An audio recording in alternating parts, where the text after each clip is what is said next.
Hey guys, welcome back to my channel. तो आज पड़ोस में एक शादी है, उसमें जो भाभी की रस्म होती है वो करनी होती है, तो उसके लिए आज मैं तैयार होके गई थी।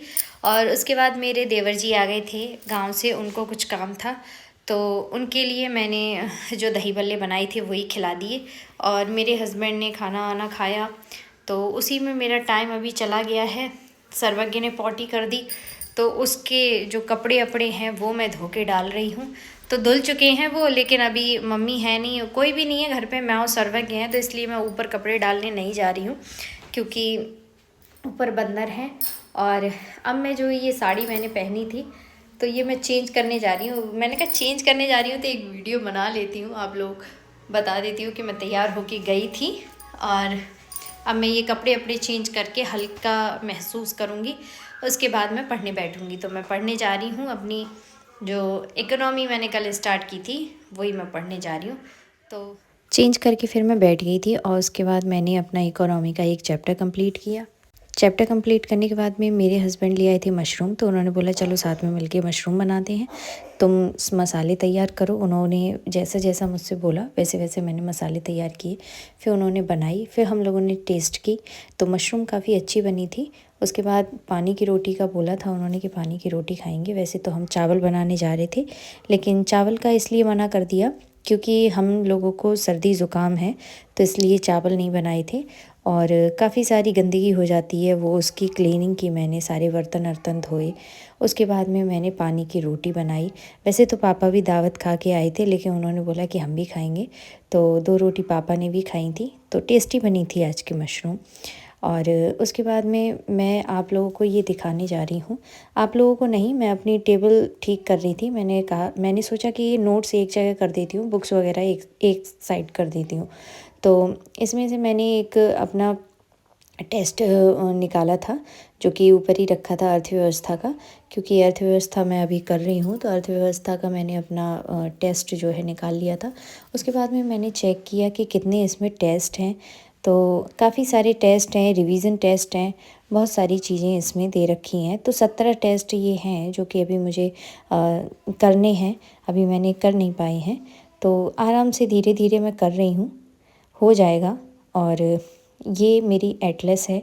सर ने जब क्लास ले रही थी मैं, तब एटलस बोला था कि एटलस लेना बहुत ज़रूरी है, तो मैंने एटलस ले ली। और उसके बाद में मैंने अपने ये ज्योग्राफी के जो नोट्स बनाए थे, मैपिंग वगैरह की थी, तो उनको मैं देखने लग गई थी कि कैसा क्या लिखा है इसमें, तो इसका भी मुझे रिवीजन करना है। अभी मैं ज्योग्राफी पे आई नहीं हूँ, अभी मैं इकोनॉमी करूँगी, उसके बाद में करूँगी तैयारी इसकी।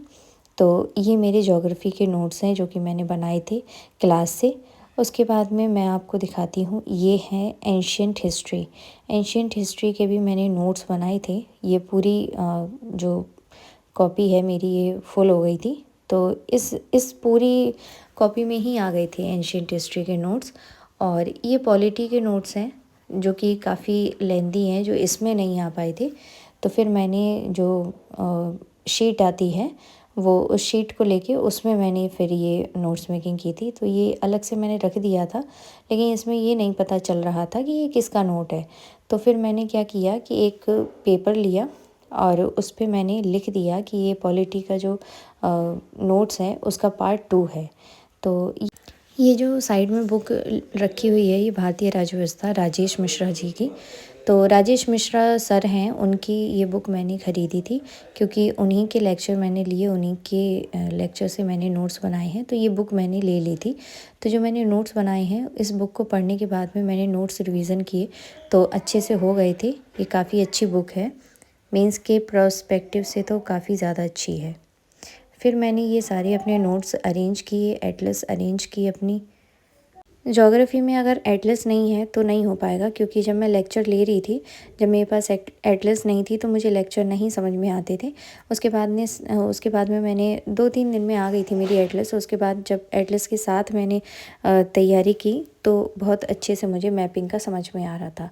ये बुक है PYQs की, मृणाल सर की। तो ये 25 वर्ष के UPSC के क्वेश्चन पेपर हैं, प्रीवियस ईयर क्वेश्चन पेपर। इसमें मेंस, CSET और प्रीलिम्स के जो GS का पेपर है उसके सभी के 25 साल के जो PYQs हैं वो दे रखे हैं। और इसमें एक चीज़ और बेनिफिशियल है कि इस बुक में जो भी चीज़ें हैं वो सर की एकदम से समझाई हुई लैंग्वेज में, जो इजी लैंग्वेज बोलचाल की भाषा में बोली जाती है उसी भाषा में समझाया हुआ है। तो वो मैंने देखा था। इसमें एक चीज़ और दे रखी है कि इकोनॉमी की तैयारी कैसे करें, मतलब सारे ही सेगमेंट की तैयारी कैसे करें, ये सारी चीज़ इस बुक में दे रखी है। तो सेक्शन वाइज दे रखा है, जैसे हिस्ट्री है, ज्योग्राफी है, ऐसे इसके ये सेक्शन दे रखे हैं। और सबसे पहले इसमें जो दे रखा है वो बहुत अच्छा है। वो ये है कि पहले तो परीक्षा का पाठ्यक्रम, परीक्षा में कितने चरण हैं, क्या क्या है, वो सारी स्ट्रेटजी दे रखी है अलग से। और उसके बाद में इकोनॉमी की स्ट्रेटजी अलग से दे रखी है कि इकोनॉमी को कैसे पढ़ें, कौन सी बुक लें, क्या लें।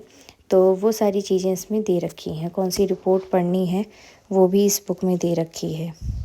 तो मैंने ये बुक जब पढ़ी तो मुझको ये नई चीज़ दिखाई थी। पिछली बार मैंने पढ़ी तो थी लेकिन मुझे इतना याद नहीं था कि इकोनॉमी का भी इसमें दे रखा है। तो इकोनॉमी का जो अलग से तैयारी का दे रखा था वो मैंने पढ़ना ज़रूरी समझा, क्योंकि अभी मैं इकोनॉमी अपनी तैयार करने के लिए स्टार्ट कर दिया है मैंने इसकी स्टडी। तो मैं ये देख रही थी कि कौन सी बुक पढ़ें। तो इसमें एक तमिलनाडु बोर्ड की बुक दे रखी है, वो अच्छी बताई जा रही है, NCERT से भी अच्छी बताई है मृणाल सर ने।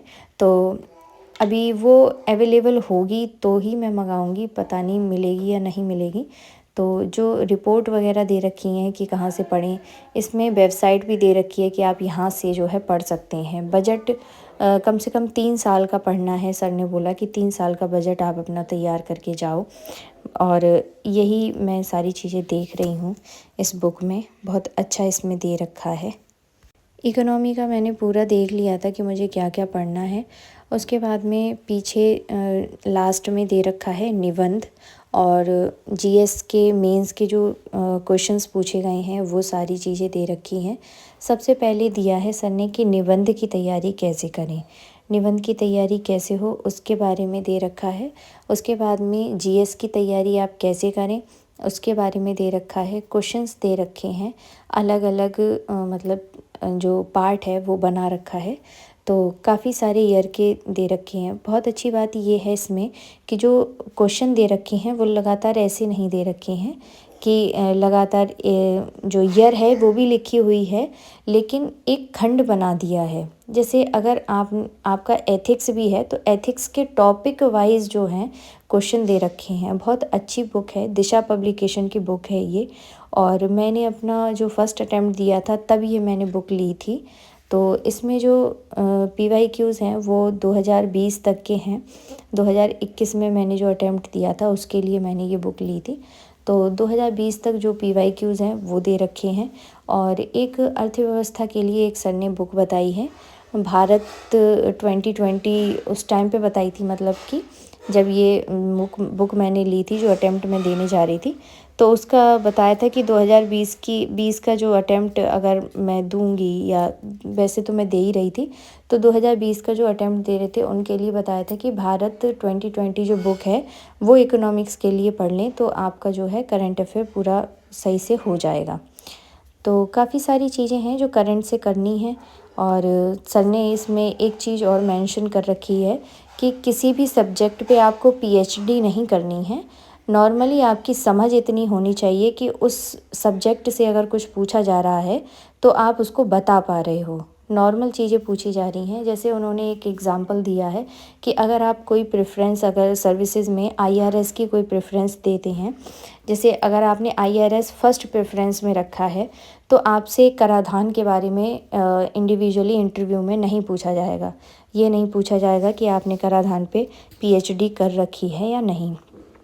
तो ये मैं देख रही थी मेंस के क्वेश्चन पेपर जो दे रखे हैं पीछे, तो ये पहले तो मुझे समझ में नहीं आया कि ये कैसे दे रखे हैं, लेकिन बाद में मुझे समझ में आया कि ये सब्जेक्ट के जो टॉपिक हैं वो टॉपिक वाइज इन्होंने क्वेश्चन दे रखे हैं, जो कि बहुत अच्छा है।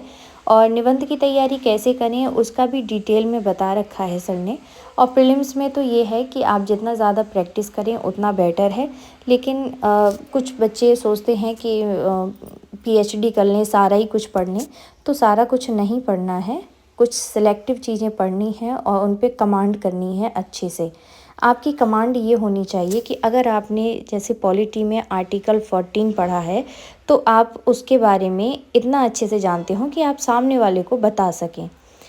मतलब रटना भी नहीं है और आपको जो है समझ भी होनी चाहिए, इस तरीके से पढ़ना है।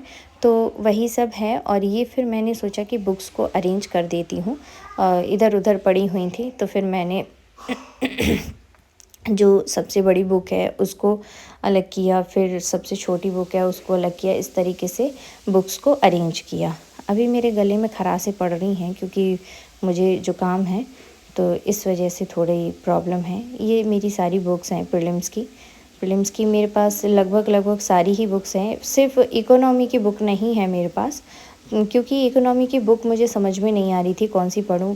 काफ़ी सारे लोग कहते हैं कि एनसीईआरटी पढ़ो, कुछ लोग कहते हैं कि एनसीईआरटी क्या ही पढ़ना, केवल 12th क्लास की बुक एनसीईआरटी में पढ़नी है।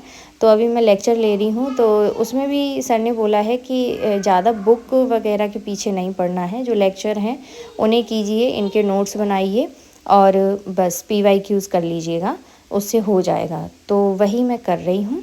और ये मेरी प्रैक्टिस सीरीज़ जो हैं वो सारी चली रही हैं, तो प्रैक्टिस सीरीज़ कर रही हूँ मैं। PYQs उसी बुक से मैं कर लूँगी अपने। और 2020 से लेकर के अभी 24 तक का जो एनालिसिस है PYQs का, वो मैं यूट्यूब से कर लूँगी, क्योंकि यूट्यूब पर भी काफ़ी सारे लोग करवा रहे हैं। और दृष्टि ने भी अभी स्टार्ट किया है PYQs करवाना, तो उनकी जो वो सीरीज़ है वो भी अच्छी है, उसकी भी मैं क्लास ले चुकी हूँ दृष्टि की। दृष्टि में अभी पार्ट 2 आ चुका है, पॉलिटी के 2 पार्ट आ चुके हैं, जिसमें से मैं 1 पार्ट कर चुकी हूँ और दूसरा आज मैं करूँगी। तो यही है। और करंट अफेयर के लिए PT 365 पढ़नी है मुझे, और 2 बुक्स और मैं मंगाऊँगी उसके लिए, करंट अफेयर के लिए, एक बजट सर्वे और एक बजट। और जो भारत 2020 सर बता रहे थे, मतलब ईयरली बुक आती होगी वो, तो मैं मंगाऊँगी। ये भारत 2025 शायद आएगी, तो वो मैं मंगाऊँगी। ये मेरी मीडिएवल हिस्ट्री की जो नोट्स थे वो थे इसमें, और इस पर भी मैंने लिख दिया था, इस पे लिखा हुआ नहीं था कि ये मीडिएवल का है, तो इसको मैंने अलग से कर दिया था। और मैथ के, रीजनिंग के भी मेरे नोट्स मैंने बनाए हुए हैं, लेकिन 1-2 क्लास ही ले पाई हैं मैंने, तो अभी वो बीच में अधूरे रह गए हैं। वो भी मैं कर लूँगी, क्योंकि भटकाव बहुत ज़्यादा है। यूट्यूब पे मैंने वीडियो देखी, जो सर हैं, कौन से सर हैं वो मैथ के, उनका नाम नहीं मुझे याद आ रहा, तो उन सर की मैंने वीडियो देखी, तो मैंने सोचा कि इनसे पूरा कर लूँगी। लेकिन मैंने अगर नोट्स बनाना स्टार्ट कर दिए तो पहले मैं कोचिंग की क्लास कंप्लीट कर लूँगी, टाइम मिलेगा तब उनकी सर की जो है क्लास लूँगी। बस इतना ही, मिलेंगे नेक्स्ट वीडियो में। Bye bye.